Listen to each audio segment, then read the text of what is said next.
ఒక side government వాళ్ళు అప్పుల మూటగా మారింది, అప్పులు మా నెత్తిన పెట్టిపోయినరు గత గవర్నమెంట్ వాళ్ళు అనేసి చెప్తున్నారు.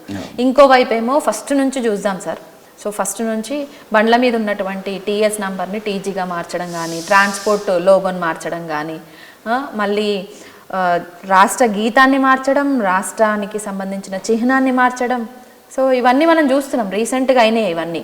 సో ఇప్పుడు తెలంగాణ తల్లి విగ్రహం మార్చడం అంటే దీన్ని అంతటిని ఎట్లా చూస్తారు సార్? అంటే ఈ 1 year నుంచి ఇవన్నీ చేసుకుంటూ రావడం విషయంలో వాళ్ళు ఇచ్చినటువంటి 6 గ్యారంటీలను తప్పుదోవ పట్టించి ప్రజల దృష్టిని మళ్లించేందుకు అంటారా?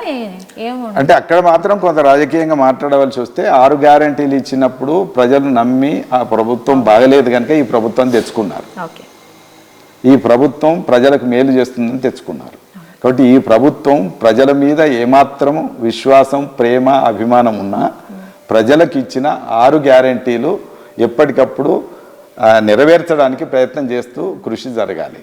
ఎందుకంటే మార్పులతోటి ఒక సామాన్య నిరుపేద పబ్లిక్ కి ఒక ముద్దనైతే రాదు కదా. ఇప్పుడు టీఎస్ ను టీజీ చేసినా, టీజీని టీఎస్ చేసినా ప్రజలకు సంబంధించిన విషయం కాదు. అది జాతీయ గీతాన్ని, రాష్ట్ర గీతం అనేటువంటిది ఆయన చేయలేదు కనుక ఇప్పుడు చేశారు, వాళ్ళ ఇష్టం అది.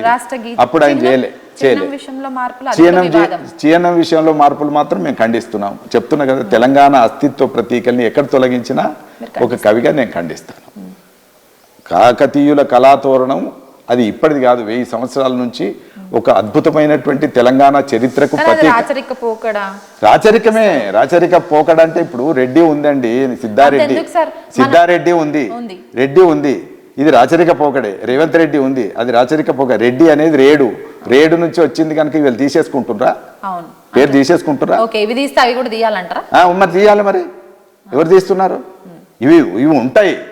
ఎందుకంటే మనం పెట్టుకున్నాయి కాదు, మనం కోరుకున్నాయి కాదు, మనకు వచ్చినాయి. మనం పుట్టే నాటికే రెడ్డి ఉన్నారు, మనం పెట్టుకున్నాము, అయింది, ఏదో జరిగింది.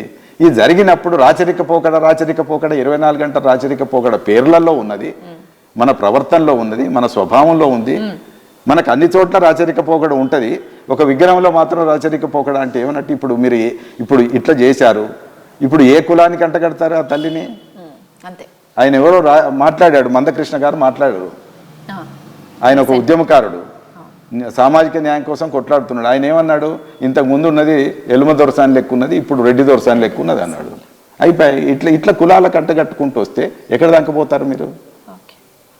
కాబట్టి ఒక గౌరవం కలగాలి, ఒక నిండుదనం ఉండాలి, ఒక గంభీరత ఉండాలి, ఒక ప్రేమ భావన కలగాలి. ఆఖరికి ఆయన ఎవరో ఇప్పుడు కాంగ్రెస్ పార్టీ అధ్యక్షుడు, తెలంగాణ మాతృమూర్తి సోనియా గాంధీ అని వ్యాసం రాశాడు ఆంధ్రజ్యోతిలో. తెలంగాణ మాతృమూర్తి సోనియా గాంధీ ఇప్పుడు ఇచ్చిన విగ్రహమా?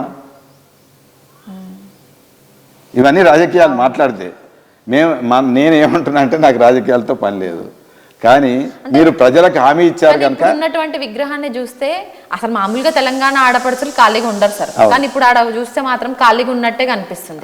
సో చెయ్యి గుర్తుని సింబాలిక్ గా తీసుకొని సో అక్కడ పెట్టినట్టయితే కనిపిస్తుంది. సో మీకు కూడా అదే అనిపించింది? అందరికి అనిపించింది, చెప్తూనే ఉన్నాను. చెయ్యి ఖాళీగా ఉండదు.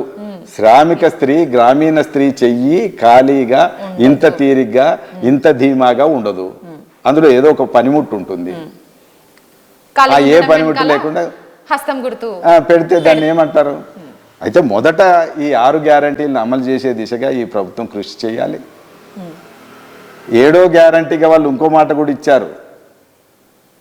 ప్రజాస్వామిక వాతావరణాన్ని ప్రజా స్వేచ్ఛ, పౌర స్వేచ్ఛ, పౌర హక్కులకు భంగం కలిగించినటువంటి ప్రజాస్వామిక 7వ గ్యారంటీ అన్నారు. మొన్ననే ఎన్కౌంటర్ చేశారు. ఇది ఏ రకమైనటువంటి పద్ధతి? ఇప్పుడు కూడా ఏమంటున్నారు? తెలంగాణ తల్లిని ఎవరైనా విమర్శిస్తే కేసులు పెడతాం, అక్రమంగా విమర్శిస్తే కేసులు పెడతాం. అంటే మీరు మమ్మల్ని అనసదలుచుకున్నారా? తెలంగాణ అనేది మాత్రము కేవలం బతుకమ్మలోనే కనబడుతుంది. ఇప్పుడు పంటలు ఉన్నాయి, పక్క రాష్ట్రంలో పండించుకుంటారు జొన్నలు, అది ఒక తెలంగాణ ప్రతీకే కాదు, వ్యవసాయ ప్రతీక. కానీ తెలంగాణకే ప్రతీక అనేటువంటిది ఏంటిదంటే బతుకమ్మే.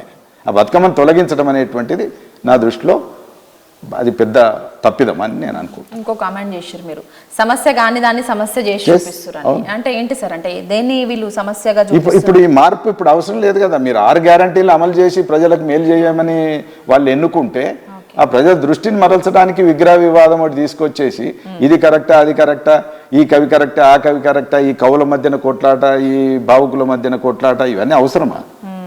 వాళ్ళకి కూడా మళ్ళీ అదొక ఆకర్షణ. ఇంత డబ్బు ఇస్తాం అంత డబ్బు ఇస్తాం. నాతో మాట్లాడినైతే డబ్బు అనలేదు, ఇంత అని అనలేదు, నగదు అన్నాడు. కానీ ఇప్పుడు ఏం చేశారు, దానికి ఒక పేరు పెట్టారు ఇంత అని. ఇంత అని పెట్టేసరికి చాలా మంది అదో పెద్ద విషయంగా భావిస్తున్నారు. ఇప్పుడు వాళ్ళందరూ సైలెంట్ అయిపోతారంటారా సార్? అంటే ఏమైతారో నాకు సంబంధం లేదు.